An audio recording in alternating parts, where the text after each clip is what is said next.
नमस्कार दोस्तों, आपका स्वागत है आपके अपने चैनल गुरु ज्ञान कॉम्पिटिशन ओनली पर। तो आज के इस वीडियो में पढ़ेंगे प्राचीन भारत का इतिहास में मगध का उत्कर्ष। हर्यक वंश, शिशुनाग वंश, नंद वंश महत्वपूर्ण प्रश्नों के साथ इसे पूरा जानेंगे और ये आपसे कंपटीशन परीक्षाओं में पूछा जाता है, तो इसको पूरा जरूर देखिएगा। चैनल पर नए हैं तो सब्सक्राइब करें और कमेंट करना ना भूलें। वीडियो कैसी लगी? जय हिंद दोस्तों, करते हैं शुरू। तो आज की इस वीडियो में हम मगध महाजनपद के उत्कर्ष के बारे में पढ़ेंगे।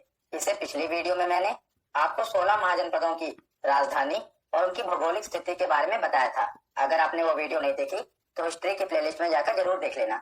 आज हम मगध महाजनपद के बारे में पढ़ेंगे।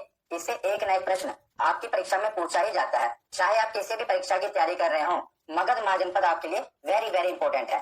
तो पहले हम इस टॉपिक को पढ़ेंगे, कहानी की तरह समझेंगे और लास्ट में प्रीवियस ईयर क्वेश्चन भी कवर करेंगे। तो पहले आप वीडियो को कहानी की तरह सुनना और लास्ट में प्रीवियस ईयर क्वेश्चन जरूर अटेम्प्ट करना। तो चलिए किए हुए वीडियो को शुरू करते हैं। वीडियो की शुरुआत करते हैं।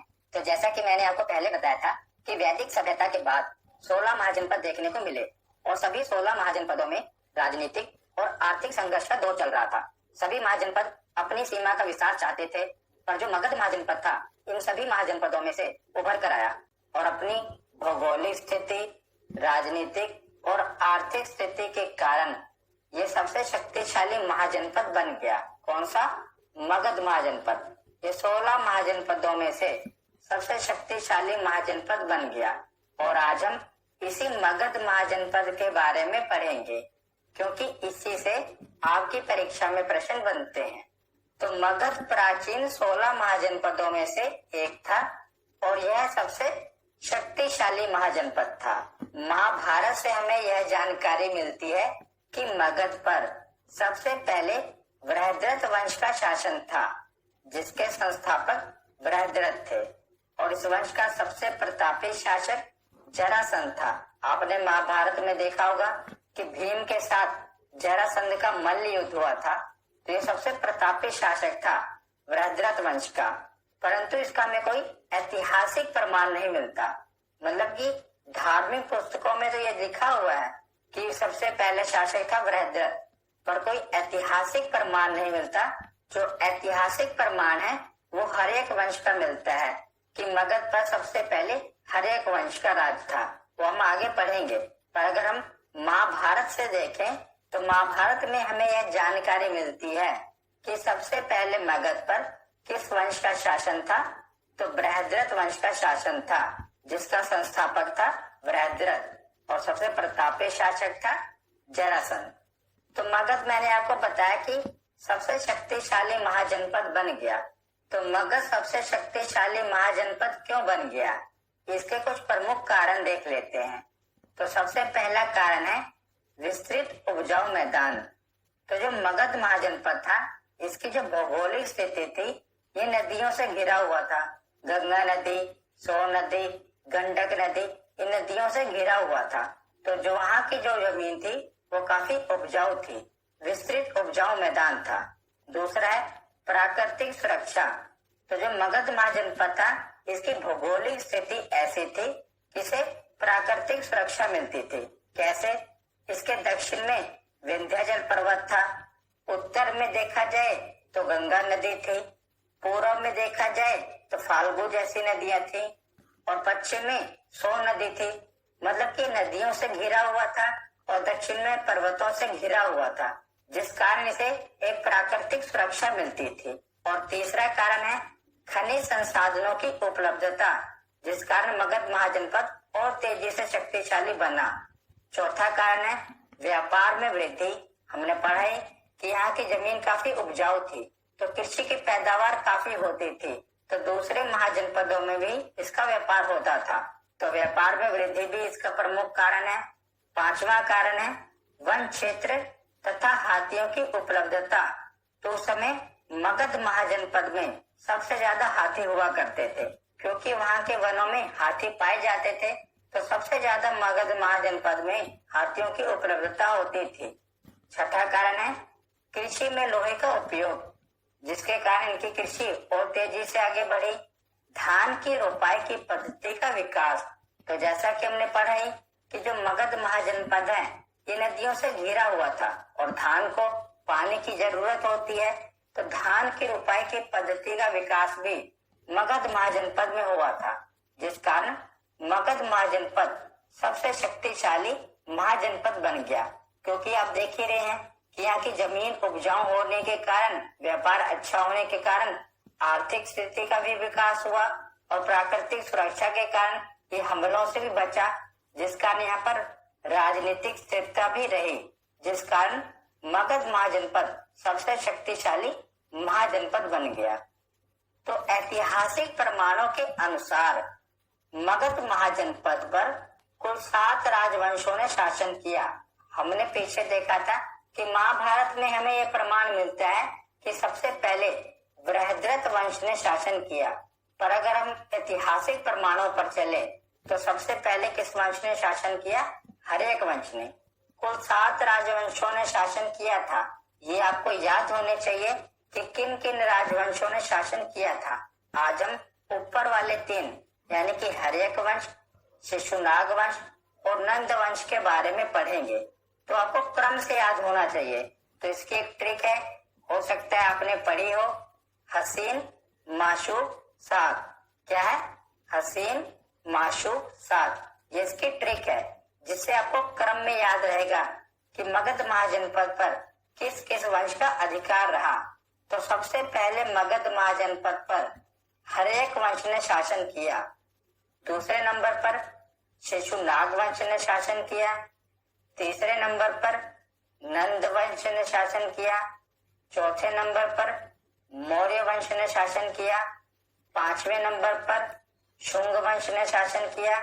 6ठे नंबर पर कण्व वंश ने शासन किया और 7वें नंबर पर सातवाहन वंश ने शासन किया। तो ये क्रम वाइज है, आपको याद होना चाहिए। जनपद एक ही है, मगध महाजनपद, पर मगध महाजनपद पर अलग अलग समय पर इन 7 राजवंशों ने शासन किया। तो इन सभी वंशों ने मगध महाजनपद पर शासन किया अलग अलग समय पर सबसे पहले हर्यक वंश ने शासन किया। तो हर्यक वंश में भी अलग अलग राजा हुए होंगे, इनका एक वंश चला होगा। उसके बाद अगला वंश आया होगा शिशुनाग वंश, तो इनके अलग अलग राजा हुए। तो सबसे पहले देखते हैं हर्यक वंश। आज के इस वीडियो में हम हर्यक वंश, शिशुनाग वंश और नंद वंश, इन तीनों वंशों को कवर करेंगे। तो शुरुआत करते हैं हर्यक वंश से। पहले हम देख लेते हैं कि हर्यक वंश में किन किन राजाओं ने शासन किया। तो सबसे पहले आपको याद होना चाहिए कि मगध महाजनपद में कितने राजवंशों ने शासन किया? 7 राजवंशों ने। सबसे पहला है हर्यक वंश। तो हर्यक वंश में 4 राजाओं ने शासन किया। तो 544 ईसा पूर्व से लेकर 412 ईसा पूर्व तक हर्यक वंश का शासन रहा। तो सबसे पहले इसके राजा बने बिंबिसार। तो बिंबिसार के बाद उनका पुत्र बना राजा अजातशत्रु। अजातशत्रु के बाद उदयन बने राजा और उदयन के बाद नागदशक। ये 4 राजा थे हर्यक वंश के। और नागदशक के बाद अगला वंश शिशुनाग वंश की स्थापना हुई। तो हर्यक वंश में कितने राजा थे? 4, बिंबिसार, अजातशत्रु, उदयन और नागदशक। अब हम इन राजाओं के बारे में पढ़ते हैं। तो शुरुआत हम करते हैं बिंबिसार से। तो बिंबिसार ने 544 ईसा पूर्व से लेकर 492 ईसा पूर्व तक शासन किया। तो बिंबिसार ने ही हर्यक वंश की स्थापना की। सबसे पहले मगध महाजनपद पर किस वंश ने शासन किया? हर्यक वंश ने शासन किया। तो हर्यक वंश की स्थापना किसने की थी? बिंबिसार ने की थी। बिंबिसार को ही हर्यक वंश का संस्थापक माना जाता है। इसने अपनी प्रारंभिक राजधानी गिरिब्रज को बनाया, पर बाद में इसने राजगृह को अपनी राजधानी बनाया। पहले किसको बनाया था? गिरिब्रज को, और बाद में राजगृह को अपनी राजधानी बना दिया। राजगृह का मतलब है राजाओं का रहने का ग्रह, जहाँ पर राजा रहते हैं। तो बिंबिसार ने अपनी राजधानी राजगृह को बनाया था। और बिंबिसार ने विवाह के माध्यम से दहेज के रूप में लिए गए क्षेत्र से अपने साम्राज्य का विस्तार किया। वेरी इंपॉर्टेंट, कई बार एग्जाम में पूछा गया है कि किस शासक ने दहेज के रूप में लिए गए क्षेत्र से अपने साम्राज्य का विस्तार किया? तो वो था बिंबिसार। तो बिंबिसार क्या करता था, जिससे इसको अपने मैत्रीपूर्ण संबंध बनाने होते थे ना, ये उनकी राजकुमारियों से विवाह कर लेता था।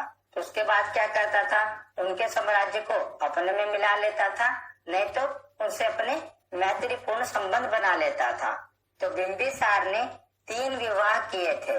सबसे पहला विवाह कौशल राज की पुत्री और प्रसेनजीत की बहन महाकौशला देवी से किया था। इस विवाह से बिंबिसार को दहेज में काशी प्रांत मिला। तो मगध के बाद इसने, ये देख रहे हैं आप काशी, इसको भी अपने साम्राज्य में मिला लिया, दहेज में इसे मिला था। तो ये होगा पहला विवाह। दूसरा विवाह इसने चेलना, जिसे कई लोग छलना भी कहते हैं, चेलना से किया। यह वैशाली की लिच्छवी राजकुमारी थी। तो वहां से इसने विवाह कर लिया, जिसके बाद वैशाली से भी इसके मैत्रीपूर्ण संबंध बन गए। और तीसरा विवाह क्षेमा पंजाब के मद्र कुल की राजकुमारी से कर लिया। तो पंजाब की राजकुमारी से भी इसने अपना विवाह कर लिया। तो देख रहे हैं आप, तो दहेज के माध्यम से इसने अपने साम्राज्य का विस्तार किया और जो देश है उनसे मैत्रीपूर्ण संबंध बनाए। और बिंबिसार ने अपने शासन काल में अंग राज्य को जीत लिया। जो आप देख रहे हैं अंग राज्य, इसको उसने जीत लिया और अपने साम्राज्य का विस्तार कर लिया। अब मगध साम्राज्य अंग तक फैल गया और अंग को जीतने के बाद इसने वहां पर सेनापति अपने बेटे अजातशत्रु को बना दिया। तो अंग का सेनापति किसको बना दिया गया?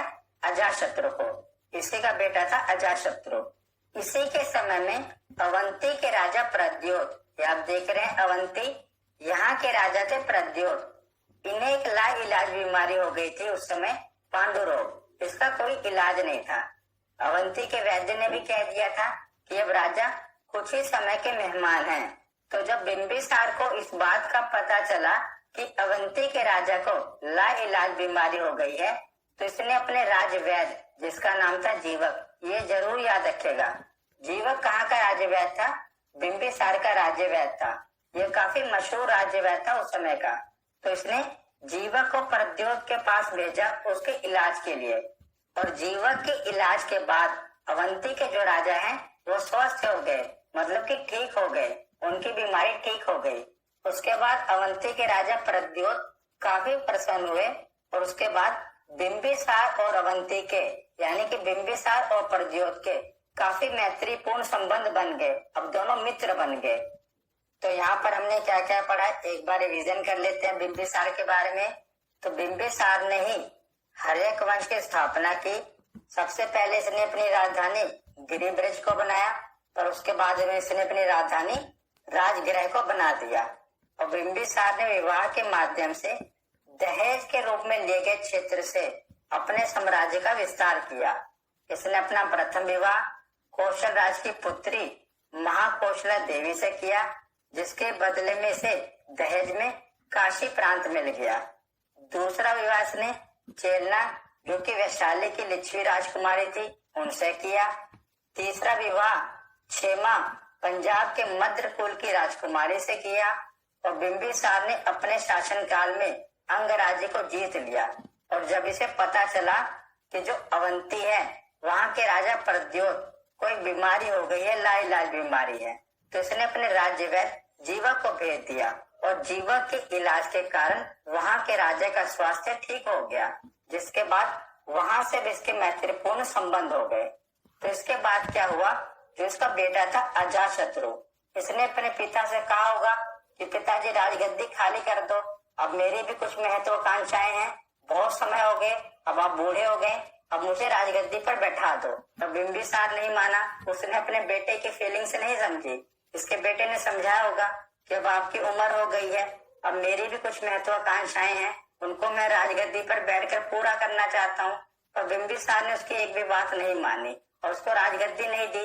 तो उसके बाद क्या हुआ, अजातशत्रु ने अपने पिता बिंबिसार के पेट में भाला घोंप दिया और मार दिया और उसके बाद खुद राजगद्दी पर बैठ गया। तो उसके बाद हम कहानी में आगे चलते हैं, बिंबिसार के बाद अजातशत्रु को देखते हैं। तो अब हम पढ़ते हैं अजातशत्रु के बारे में। तो अजातशत्रु ने 492 ईसा पूर्व से लेकर 461 ईसा पूर्व तक मगध पर शासन किया। तो 492 ईसा पूर्व में बिंबिसार की हत्या उसके पुत्र अजातशत्रु के द्वारा कर दी गई। और उसकी मृत्यु के पश्चात अजातशत्रु ने अपना शासन प्रारंभ किया। अतः इसे पितृहंता कहते हैं। किसे? अजातशत्रु को पितृहंता कहा जाता है। यहाँ तक कि जो ये पूरा हर्यक वंश है इसे पितृहंता कहा जाता है। आगे हम पढ़ेंगे कि इसके बेटे ने भी इसकी हत्या कर दी, तो इसीलिए पूरे हर्यक वंश को ही पितृहंता कहा जाता है। तो अजातशत्रु का अर्थ क्या है? तो शत्रुओं का नाश करने वाला, इसे अजातशत्रु कहा गया। और इसी का अन्य नाम है कुणिक। तो ये भी कई बार पूछा गया है कि कुणिक किसका नाम है, तो अजातशत्रु को ही कुणिक कहा जाता था। अजातशत्रु के काल में पहली बौद्ध संगति हुई थी। मैंने बौद्ध धर्म वाली वीडियो में बताई थी कि पहली बौद्ध संगति कहाँ पर हुई थी, किसने करवाई थी, तो अजातशत्रु के शासन काल में हुई थी। वहां पर मैंने डिटेल में बताया था, यहाँ पर मैं आपको बता देता हूँ बस कि पहली बौद्ध संगति अजातशत्रु के काल में हुई थी।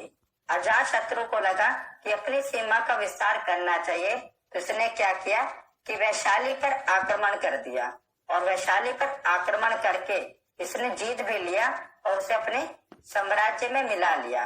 तो जब इसने वैशाली पर आक्रमण किया था तो इसने उस समय युद्ध में दो नए हथियारों का प्रयोग किया था। कौन कौन से हथियार? एक है रथ मूसल, दूसरा है महाशिलाकंटक। ये दो नए हथियारों का उस समय प्रयोग किया गया था। किसके द्वारा? अजातशत्रु के द्वारा। तो जैसे आपने बाहुबली फिल्म में देखा होगा, रथ के आगे वो चक्र लगा होता है, कुछ उसी टाइप का होगा रथ मूसल। और महाशिलाकंटक आपने देखा होगा कि बाहुबली वो पत्थर बरसाता है ना ऊपर, उसी प्रकार कुछ महाशिलाकंटक हुआ होगा। तो दो प्रकार के हथियारों का प्रयोग किया गया था अजातशत्रु के द्वारा। तो इन हथियारों की मदद से इसने वैशाली के राजा को हरा दिया और वैशाली के साम्राज्य को अपने में मिला लिया। तो अजातशत्रु ने भी अपने साम्राज्य का विस्तार कर लिया। तो इसके बाद इसका बेटा उदयन इसके पास आया होगा, तो उसने भी कहा होगा कि पिताजी अब आपने भी अपने साम्राज्य का विस्तार कर लिया, बहुत कुछ आपने देख लिया, अब मुझे भी राजगद्दी पर बैठना है, मेरी भी महत्वाकांक्षाएं हैं। पर अजातशत्रु ने लगता है इतिहास से कुछ भी नहीं सीखा। जिस प्रकार इसने अपने पिता की हत्या की और राजगद्दी पर बैठ गया, तो इसने इतिहास से कुछ नहीं सीखा। इसने राजगद्दी खाली नहीं की और इसके बेटे ने क्या किया, इसके पेट में ही छुरा घोंप दिया और छुरा घोंपने के बाद वो भी इसी की तरह राजगद्दी पर बैठ गया।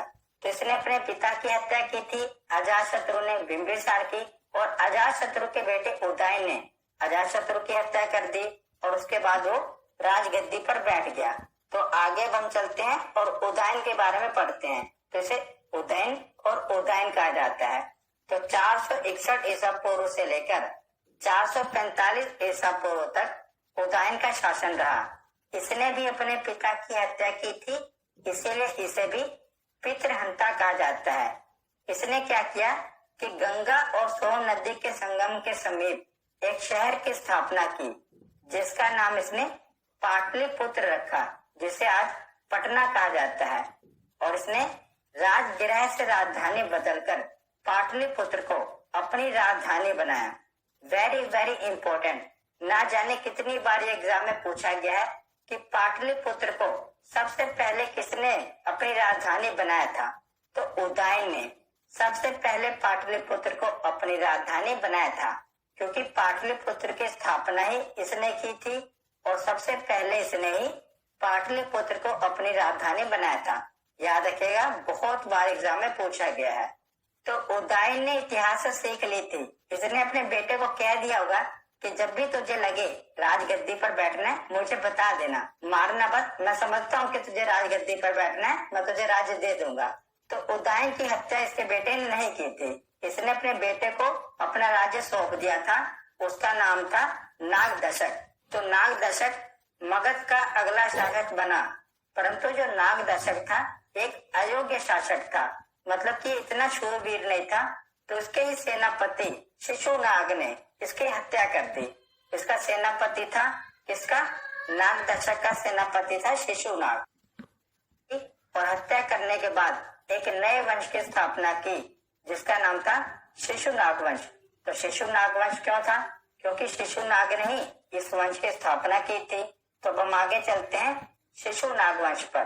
तो हमने हर एक वंश के बारे में पढ़ लिया, सबसे पहले हमने देखा बिंबिसार, बिंबिसार के बाद उसका बेटा आया अजातशत्रु, अजातशत्रु के बाद उसका बेटा है उदयन, उदयन के बाद उसका बेटा नागदशक। नागदशक ने कोई ऐसे महत्वपूर्ण कार्य नहीं किए जो आपके एग्जाम में पूछे जाते हैं, तो इसीलिए नागदशक की जो हत्या है उसके सेनापति किसने कर दी? शिशुनाग ने। उसके बाद कौन सा वंश चला?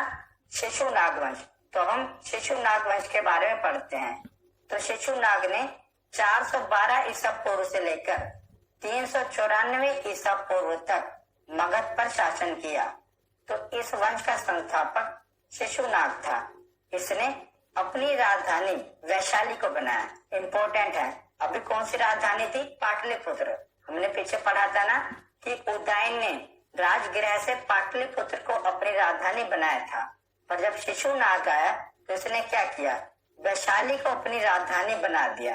ये इंपॉर्टेंट है। उसके बाद मगध का शासक इसका बेटा कालाशोक बना। तो कालाशोक मतलब कि जो शोक का भी काल हो, इसका नाम था कालाशोक। इसने क्या किया? वापस फिर से पाटलिपुत्र को ही राजधानी बना दिया। इसके पिता ने शिशुनाग ने पाटलिपुत्र से राजधानी चेंज की थी और वैशाली को राजधानी बनाया था, पर कालाशोक ने वैशाली से चेंज कर कर जो पाटलिपुत्र पहले राजधानी थी उसी को फिर से राजधानी बना दिया। और जो द्वितीय बौद्ध संगति हुई थी वो भी कालाशोक के समय हुई थी। तो बौद्ध संगतियां तो मैंने आपको अलग से बताई हुई हैं।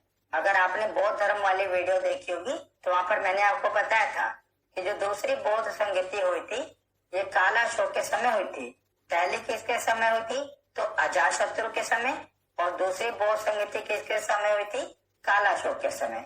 तो उसके बाद है कि जो शिशुनाग वंश है इसका अंतिम शासक था नंदीवर्मन, और नंदीवर्मन की हत्या किसने कर दी? महापद्मानंद ने। और यहीं से फिर एक नए वंश की शुरुआत होती है। तो शिशुनाग वंश में हमने क्या क्या पढ़ा कि शिशुनाग वंश की स्थापना की थी शिशुनाग ने, और इसने क्या किया कि राजधानी वैशाली को बना दिया। उसके बाद इसका बेटा कालाशोक मगध का शासक बना और उसने पाटलिपुत्र को वापस राजधानी बना दिया, और द्वितीय बौद्ध संगति भी इसी के समय हुई। उसके बाद जो शिशुनाग वंश था इसका अंतिम शासक बना नंदीवर्मन, और नंदीवर्मन की हत्या महापद्मानंद ने कर दी। और उसके बाद एक नए वंश की स्थापना हुई। कौन से वंश की स्थापना हुई? नंद वंश की स्थापना हुई। तब हम नंद वंश के बारे में पढ़ते हैं। तो महापद्मानंद 344 ईसा पूर्व से लेकर 326 ईसा पूर्व तक इसने मगध पर शासन किया। तो नंद वंश का संस्थापक महापद्मानंद था। पुराणों में उल्लेख मिलता है कि नंद वंश का शासक शूद्र था। तो पुराणों से हमें पता चला है कि जो महापद्मानंद था ये जाति से शूद्र था, फिर भी इसने मगध पर शासन किया। तो महापद्मानंद इस वंश का सबसे महान शासक बना था, जिसने अनेक क्षत्रिय राजाओं को जीतकर अपने राज्य में सम्मिलित कर दिया। तो अनेक क्षत्रिय राजाओं को जीतने के बाद इसने एक उपाधि धारण की जो थी सर्वक्षत्रांतक, जिसका अर्थ है क्षत्रियों का नाश करने वाला। हमने पढ़ा ना किसने अनेक क्षत्रिय राजाओं को जीतकर अपने राज्य में सम्मिलित कर लिया था। उसके बाद इसने कलिंग पर आक्रमण किया और कलिंग को जीतकर एक राट की उपाधि धारण की।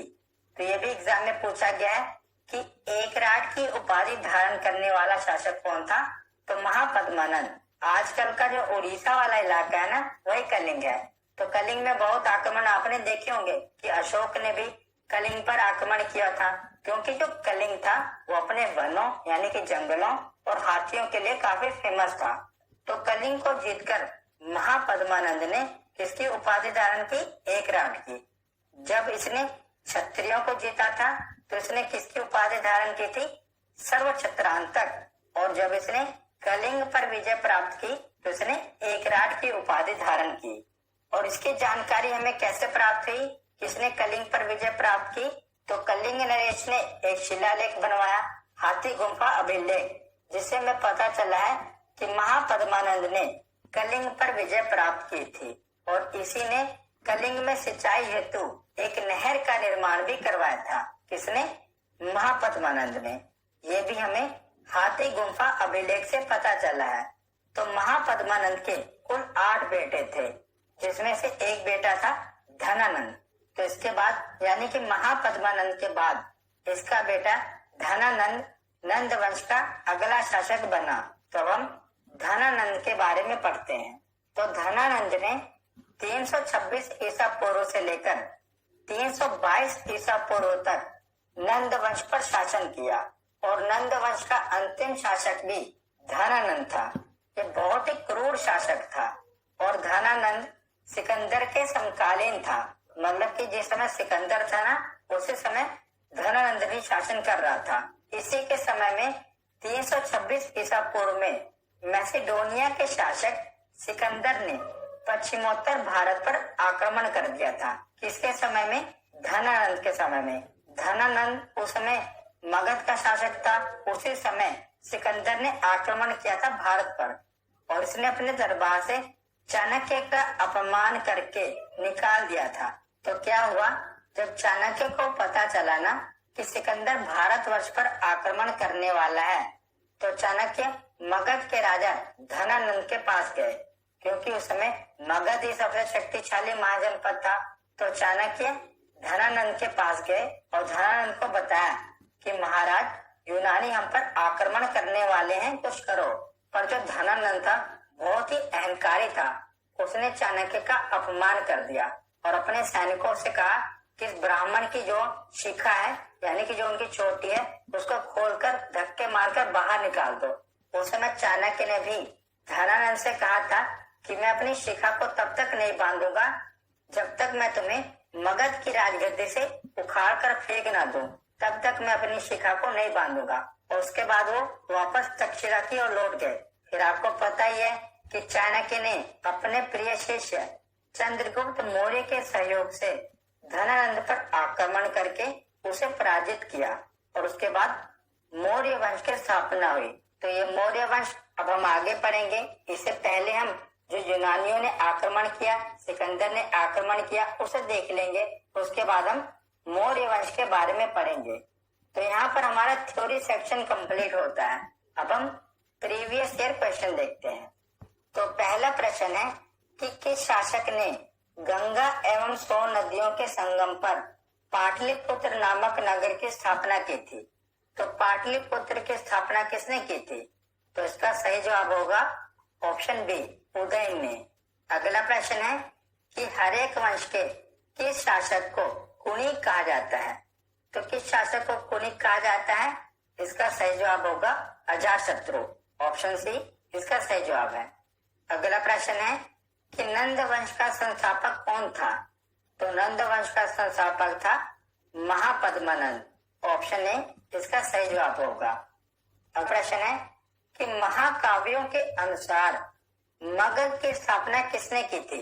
तो यहाँ पर लिखा है महाकाव्य, यानी कि महाभारत के अनुसार मगध की स्थापना किसने की थी? तो इसका सही जवाब होगा बृहद्रथ, ऑप्शन ए इसका सही जवाब है। अगला प्रश्न है कि हर्यक वंश का संस्थापक कौन था? तो हर्यक वंश का संस्थापक था ऑप्शन सी बिंबिसार। अगला प्रश्न है कि पाटलिपुत्र को मगध की राजधानी किसने बनाई थी? तो पाटलिपुत्र को मगध की राजधानी बनाया था उदयन ने, ऑप्शन डी इसका सही जवाब होगा। कि वो कौन सा पहला भारतीय राजा था जिसने अपने आप को शक्तिशाली बनाने के लिए वैवाहिक गठजोड़ की शुरुआत की थी? तो इम्पोर्टेंट क्वेश्चन है, बताइए इसका जवाब क्या होगा? तो इसका सही जवाब है ऑप्शन बी, बिंबिसार। तो बिंबिसार ने दहेज के रूप में मिले हुए क्षेत्र से अपने साम्राज्य का विस्तार किया था, ऑप्शन बी इसका सही जवाब है। अगला प्रश्न है कि बौद्ध ग्रंथ अंगुत्तर निकाय से कितने महाजनपदों का उल्लेख मिलता है? तो अंगुत्तर निकाय से पिछली वीडियो में मैंने आपको बताया था कितने महाजनपद हैं, ऑप्शन सी 16 महाजनपदों का उल्लेख मिलता है। अगला प्रश्न है कि भारत पर आक्रमण करने वाला सिकंदर मूलतः कहाँ का शासक था? तो सिकंदर मूलतः कहाँ का शासक था? मैसिडोनिया का। अगले वीडियो में मैं आपको सिकंदर के बारे में बताऊंगा। उसके बाद अगला प्रश्न देखते हैं। तो अगला प्रश्न है सूची 1 को सूची 2 से सुमेलित कीजिए। तो सूची 1 में शासक दिए हुए हैं और सूची 2 में वंश दिया हुआ है। तो आपको बताना है कि कौन सा शासक किस वंश से संबंधित है। तो पहले है बिंबिसार,